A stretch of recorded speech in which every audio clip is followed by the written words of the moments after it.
चलिए दोस्त करते हैं इस वीडियो को स्टार्ट। मैं हमेशा कहता हूँ आप सभी को कि कभी भी कोई दोस्त कोई भी टॉपिक लिखो, समझाओ या बताओ या आंसर क्यों ना लिखो, तो स्टार्ट विद एन इंट्रोडक्शन। इससे क्या होगा कि आपका टॉपिक बहुत ज़्यादा इफेक्टिव हो जाएगा इससे, ठीक है। तो सबसे पहले हम बात करेंगे इस टॉपिक का इंट्रोडक्शन का। दोस्त मैं आपको बताना चाहता हूँ कि जैनिज्म हो गया या बुद्धिज़्म हो गया, इनका इमर्ज हुआ है दोस्त एक सोशल रिफॉर्म के रूप में, रिलीजन के अंदर रिफॉर्म के रूप में। और दोस्त इन्होंने अपना ऐसा मूवमेंट चलाया जिसमें दोस्त काफ़ी लोगों का इसमें सपोर्ट में मिला।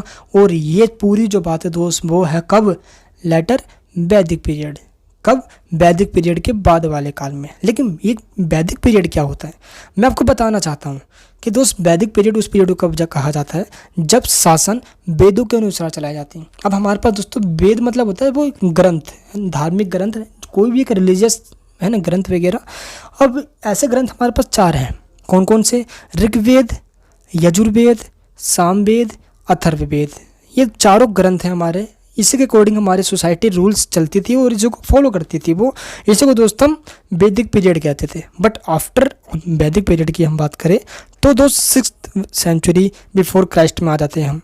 कब? 6वीं शताब्दी ईस्वी पूर्व में आ जाते हैं हम, जब जैनिज्म और बुद्धिज्म का उदय हुआ। और दोस्त इन्होंने अपने कहते हैं कि अपनी फिलोसफी को, अपने विचारों को समाज में, हमारी सोसाइटी में बहुत तेज़ी से स्प्रेड किया, फैलाया। और दोस्त लोग इसके अंदर जुड़ते चले गए। और दोस्त इस तरीके से जैनिज्म और बुद्धिज्म का विकास हुआ। दोस्त इनका सबसे जो मेन जो है दोस्त बॉडी, पहले इस पर बात करेंगे। तो पहले ऋषभदेव हैं तो दूसरे पार्श्वनाथ हैं। 24वें जो हैं दोस्त वो सबसे मेन है। कौन? महावीर स्वामी जी। तो दोस्त जो महावीर स्वामी हैं उन्हीं को सबसे मेन माना गया ऐसे जैनिज्म के अंदर। इनके विचारों को बहुत तेज़ी से फैलाया गया।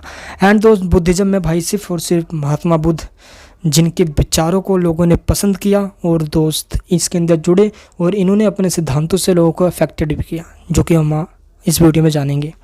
तो चलिए दोस्त सबसे पहले बात करते हैं इसके मेन रीजंस क्या है राइज के, क्यों हुआ जैनिज्म बुद्धिज्म का उदय, क्या था ऐसा कारण।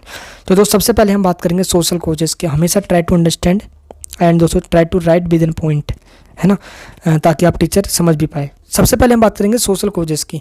दोस्त हुआ ये था कि वैदिक पीरियड जब चल रहा था दोस्त उसमें कास्ट सिस्टम बहुत तेज़ी से फैल चुका था। कास्ट सिस्टम जैसे कि टोटल 4 वर्ण थे हमारे पास। वर्ण मतलब दोस्तों 4 वर्ण में पूरा हमारा सोसाइटी बटा हुआ था। जैसे ब्राह्मण हो गया, फिर नेक्स्ट क्षत्रिय, फिर वैश्य, फिर शूद्र। अब दोस्त इन चारों में सबसे ऊपर ब्राह्मण हुआ करता था, फिर क्षत्रिय हुआ करता था, फिर वैश्य, फिर शूद्र। और जो शूद्र इतने नीचे हुआ करते थे, मतलब इनको चरणों में अपने पैरों के रूप में दोस्त इनको कंपेयर किया जाता था और इनसे वो काम करवाए जाते थे जो अनटचेबिलिटी में आते थे, मतलब कि कह सकते हो अनसोशलिस्ट वर्क कह सकते हो आप, है ना। और इसी के रूप में दोस्त हुआ ये कि इन्होंने सोशल कोजेस को देखते हुए किन्होंने दोस्त महात्मा बुद्ध जी ने और महावीर स्वामी जी ने दोस्त इसका बहुत अपोज किया। और लोगों में जो इनइक्वलिटी थी दोस्त, इस इनइक्वलिटी को ख़त्म करने की बात करी। और कास्ट सिस्टम को थोड़ा जो सिंपलिसिटी में मिलाने की बात करते हुए लोगों ने दोस्त इसको मतलब पसंद करना स्टार्ट किया। तो इसका राइज हुआ बहुत आसानी से। एंड दोस्त अब बात करते हैं रिलीजियस अनरेस्ट। हुआ ये कि दोस्त कि ये दोनों ही धर्म, बौद्ध धर्म हो गया, जैन धर्म हो गया, ये अपने बिल्कुल सिंपलिसिटी के कारण बहुत ज़्यादा ही लोगों तक पहुंच पाए। क्यों? क्योंकि दोस्त अगर हम बात करें वैदिक पीरियड में तो सारे धर्म कॉम्प्लेक्स थे, इतने सारे नियम रूल्स जो कि नॉट एक्सेप्टेबल था बहुत लोगों के लिए।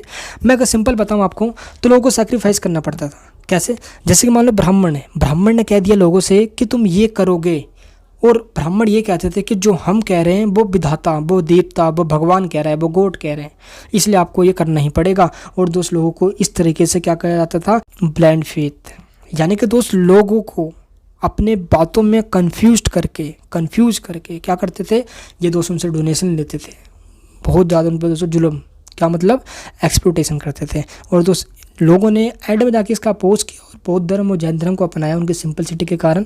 और इसी कारण दोस्तों आगे चल के ब्राह्मण का अपोज बहुत तेज़ी से होने लग गया। अगर दोस्तों हम बात करें इकोनॉमिक कोजेस का तो सबसे बड़ी बात आती है इकोनॉमिक कोजेस के अंदर कि जो लोग वैसे वर्ग के थे, जैसे कि ब्राह्मण का काम क्या था, वेद पढ़ना, जो मैंने आपको बताया ना ऋग्वेद, यजुर्वेद, सामवेद, अथर्ववेद, ये सारे वेद, तो इनका काम था वेदों को पढ़ना, पढ़ाना, शिक्षा देना, शिक्षा लेना, दान देना, दान लेना, है ना, डोनेशन वगैरह लेना, एजुकेशन देना लोगों को, ये सब इनका काम था। बट जो क्षत्रिय है उनका काम क्या था, लोगों को डिफेंस प्रोवाइड करना, प्रोटेक्टिव रखना, है ना, अपने क्षेत्र को सुरक्षित रखना, सबको सिक्योर रखना।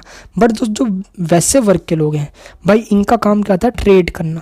क्या काम था, ट्रेड करना। और दोस्त इनका ये ट्रेड करना ही सबसे इम्पोर्टेंट ये रहा कि इनके ट्रेड्स करने के बाद इनमें एक कहते नहीं है कि इनका इम्पोर्टेंस बढ़ता चला गया, और इम्पोर्टेंस बढ़ने के साथ ही वन सिस्टम का दोस्तों इन्होंने क्या किया, अपोज किया। और दोस्त इन्होंने क्या किया भाई, जैनिज्म और बुद्धिज्म मतलब कि अपनाना स्टार्ट कर लिया।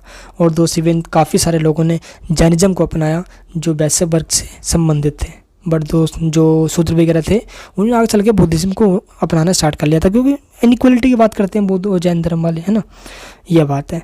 एंड दोस्त जो एग्रीकल्चर से लोग जो संबंधित थे इन पे भी मतलब कहते नहीं है कि बहुत इन्होंने पसंद किया। एक एग्जांपल देता हूँ मैं आपको। अब मान लो कोई लड़ाई झगड़े की बात कर रहा है और कोई शांति की बात कर रहा है, लोग बोलेंगे नहीं भाई लड़ाई झगड़े में हमें विश्वास नहीं है, हम बिलीव नहीं करते। और दोस्त यही हुआ बुद्धिज्म और जैनिज्म दोस्त नॉन वॉयलेंस की बात करते हैं, जो कि समाज में शूट किया गया। और इसी के साथ जो कम्युनिटी ऐसी थी जो एग्रीकल्चर से बिलोंग करती थी, इन्होंने इसको पसंद किया और जैनिज्म और बौद्धिज्म को दोस्तों अपनाया। देन इसको स्प्रेड करने में, इसको फैलाने में अपना कंट्रीब्यूशन दिया। एंड बात करते दोस्तों ब्राह्मणिक सुप्रीमेसी की। देखो इस बात को मैंने आपको पहले जिक्र कर लिया कि समाज के सोसाइटी के अंदर सबसे सुप्रीम पे ब्राह्मण थे। ब्राह्मण वो भाई बड़े टेढ़े इंसान ही क्या करते हैं भाई, ये लोग कंफ्यूज करके चाहे वैश्य वर्ग के हैं या शूद्र वर्ग के हैं उनका एक्सप्लोटेशन करते हैं, उनसे ज़बरदस्ती काम लेते हैं, उनको दोस्तों डराव धमका कर रखते हैं। ये कहते हैं कि हमें तो गॉड के द्वारा भेजा गया है और जो हम कहेंगे वो भगवान की लकीर है, उसको मानना ही पड़ेगा। दोस्त ऐसे ऐसे बातों से कहकर लोगों में मतलब कहते हैं कन्फ्यूजन क्रिएट करना। और दोस्त आगे चलकर ये हुआ, क्योंकि सबसे बड़ी बात थी यार कि जो भी पहले ग्रंथ हुआ करते थे वो संस्कृत भाषा में हुआ करते थे, और संस्कृत लैंग्वेज इतनी हार्ड हुआ करती थी जो कि सिर्फ ब्राह्मणों को ही समझ में आती थी। और जो ब्राह्मण इसका फ़ायदा उठा के लोगों के साथ क्या करते हैं, डिस्क्रिमिनेशन करते हैं भाई, साफ सीधी बात है। और इसी को बात करके लोगों से अपना फ़ायदा निकालते हैं। एंड दोस्तों बात करते हैं कि इम्पैक्ट क्या हुआ सोसाइटी के ऊपर, है ना, इम्पैक्ट ऑन इंडियन सोसाइटी। ये थोड़ा दोस्तों काफ़ी इंपॉर्टेंट पॉइंट है, तो इसको भी याद रखना। चलिए जानते हैं। सबसे पहले बात दोस्तों हम करेंगे लैंग्वेजेस एंड लिटरेचर्स की। देखो दोनों ही धर्मों ने, चाहे जैन धर्म हो गया या बौद्ध धर्म हो गया, इनके अपने ही कुछ लिटरेचर्स हैं। जैसे मैं बात करता हूँ जैन धर्म के, तो दोस्तों जैन धर्म के जो लिटरेचर हैं उनको दोस्तों ऐसे तो प्राकृत भाषा में लिखा गया है, आगे चले कन्नड़ भाषा में लिखा गया। तो वो है जैसे कि उनको अंग कहा जाता है। क्या कहा जाता है, अंग। इंग्लिश में भी दोस्तों अंग ही कहते हैं, है ना। एंड अगर मैं जैन धर्म के बाद बौद्ध धर्म की बात करता हूँ तो दोस्तों इनके जो ग्रंथ हैं उनको हम क्या कहते हैं, त्रिपिटक। त्रिपिटक मतलब 3 पिटके। पिटक में दोस्तों यहाँ पे पुस्तक संबंधित है यहाँ पे, ठीक है। जैसे कि शुद्ध पिटक है ना, एंड विनय पिटक और अभिधम पिटक। शुद्ध पिटक, विनय पिटक और अभिधम पिटक, इन तीनों ही पिटक में जो महात्मा बुद्ध है उनकी दोस्तों टीचिंग्स हैं, उनकी शिक्षाएं वगैरह हैं और कुछ रूल्स हैं कि लोग को क्या क्या अपनाएंगे। और जो रूल्स है उसके अंदर ये भी है, जो सेकंड पॉइंट में लिखा है दोस्तों मैंने, कि आर्ट्स एंड एग्रीकल्चर। दोस्त एक स्तूप बनाया गया था, है ना। स्तूप जैसे कि इन दोनों ही धर्मों ने अपने सिद्धांतों को फैलाने के लिए, अपनी पहचान के लिए हुआ ये कि इन्होंने क्या किया, जैसे कि मध्य प्रदेश की दोस्तों कैपिटल है क्या, भोपाल। भोपाल में जगह है सांची नाम का, क्या नाम का, सांची नाम का। वहाँ पे एक स्तूप बनाया गया। स्तूप क्या होता है दोस्तों, जब महात्मा बुद्ध जी मर गए थे, इनको बोन्स की, इनकी हड्डियाँ, इनकी सबको मतलब कि राख वगैरह को एक कलश में डाल दिया गया। और दोस्तों उस कलश में डालकर मिट्टी में दबाकर डगिंग करके उसको रखकर, और दोस्तों उसके ऊपर एक बड़ा सा गुम्बद बना देगा, क्या बन गया, डोम सा बना दिया गया। और दोस्तों उसको ही सांचे का स्तूप कहा जाता है ना। बहुत फेमस है भाई, इसको दूर दूर से लोग देखने भी आते हैं आज। एंड दोस्तों ये तो बौद्ध धर्म की बात हो गई, बुद्धिज्म के अंदर। अगर हम दोस्तों जैनिज्म की बात करें, जैन धर्म के अंदर, तो जैनों का दोस्तों एक बहुत बड़ा मंदिर है, एक टेम्पल है माउंट आबू में दोस्तों, कहाँ पर, राजस्थान के अंदर, जो काफ़ी मतलब कि बहुत बहुत दोस्तों सुंदर लगता है देखने में। लोग उसको दूर दूर से देखने आते हैं। ये एक पहचान है इंडिया की एक तरफ से देखा जाए तो। एंड नेक्स्ट दोस्तों फिलोसफी। देखो ये बहुत इंपॉर्टेंट पार्ट है। यहाँ पे क्या है कि इनके जो कंसेप्ट्स हैं, है ना, इनके जो टीचिंग्स हैं, इनकी जो शिक्षाएं हैं, ये लोगों तक पहुंची, इनके विचारे पहुंचे। और दोस्त ये हुआ कि नेशन में पूरी तरह से एक वैल्यूज़ क्रिएट हुआ, और दोस्त लोगों ने उनको पसंद करना स्टार्ट किया। क्योंकि दोस्तों कौन नॉन वॉयलेंस की बात नहीं करता, कौन दोस्त इनइक्वलिटी खत्म करने की बात नहीं करता, सब करते हैं। और दोस्त इन्होंने सबसे बड़ी बात कि इन्होंने ये बात तो उठाई, प्लस दोस्त इन्होंने ब्राह्मणों का अपोज भी किया, लोगों ने इनका साथ दे दिया, ये होता है।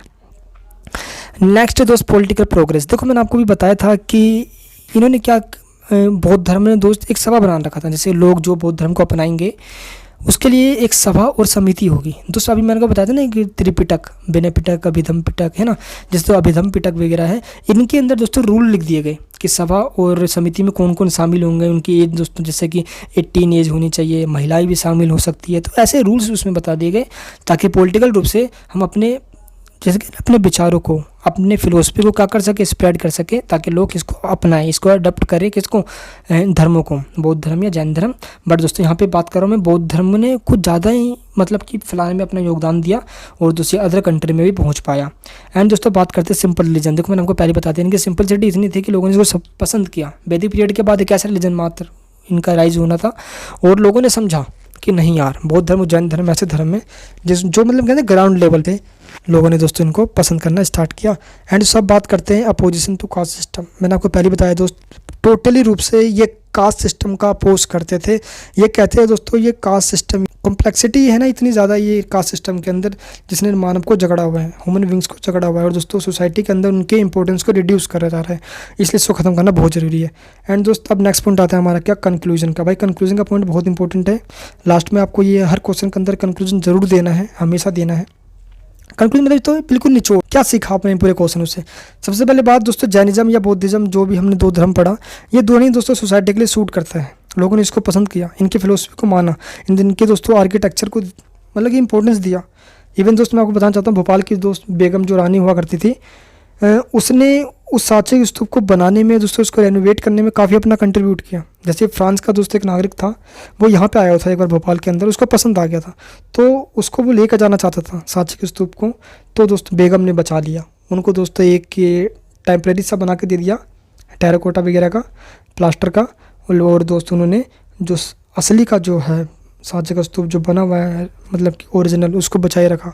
हर साल दोस्तों रेनोवेट करने में पैसे भी लगाए। तो हम कह सकते हैं कि हमारे राजा महाराजाओं ने भी और आगे वाले समय में दोस्तों उसका रेनोवेट करने में हमारा भी कंट्रीब्यूट रहा और दोस्त इसकी काफ़ी इंपॉर्टेंट भी है। नेक्स्ट दोस्त ये कि सबसे बड़ी बात ये होना यार कि सोसाइटी के अंदर वो लोग जो अपने आप को मतलब बिल्कुल ही कटा हुआ मानते थे, डिस्क्रिमिनेशन इतना ज़्यादा था कि वो बोलते थे कि हमारा तो कोई है नहीं, कुछ भी अब नहीं होगा हमारा। तो दोस्त उन्होंने इनको ज़्यादा ही इंपॉर्टेंस दिया और उन्होंने दो जैनिज्म बौद्धिज्म को अपनाना स्टार्ट किया, जैसे शूद्र वगैरह हो गए, चंडाल वगैरह हो गए, है ना। एंड इसके बाद दोस्त हमारे आते हैं सबसे बड़ी बात, ये दोनों ही धर्मों ने, जैन धर्म और बौद्ध धर्म ने 6th सेंचुरी में यानी कि बिफोर क्राइस्ट BC में दोस्त भारत नहीं बल्कि भारत के नेबर कंट्रीज़ में भी बहुत तेज़ी से फैले। और दोस्तों इनके फैलने से ये हुआ कि मतलब कि लोगों ने इनको अपनाना स्टार्ट किया, जैसे कि इंडिया के बाद दोस्तों तिब्बत हो गया, चाइना हो गया, वियतनाम हो गया, कोरिया हो गया, है ना। इन सभी कंट्री में दोस्तों आज बौद्ध धर्म के लोग पाए जाते हैं। दोस्तों जैन धर्म तो बेसिकली इंडिया में है, लेकिन दोस्तों बौद्ध धर्म बहुत तेज़ी से फैला। तो दोस्तों इस तरीके से हमारा ये टॉपिक होता है। तो दोस्त कैसे लगे आपको भाई ये वीडियो, नीचे मुझे कमेंट बॉक्स में बता के अपनी राय बताना, कोई डाउट है वो भी बताना। और दोस्त अच्छे लगे तो प्लीज़ चैनल को सब्सक्राइब करके हमारे दोस्त मतलब कहते नहीं अपने दोस्तों पे शेयर करके हमारा थोड़ा उत्साह है उसको बढ़ाना। चलिए दोस्त मिलते हैं नेक्स्ट वीडियो में, जब तक के लिए जय हिंद जय भारत।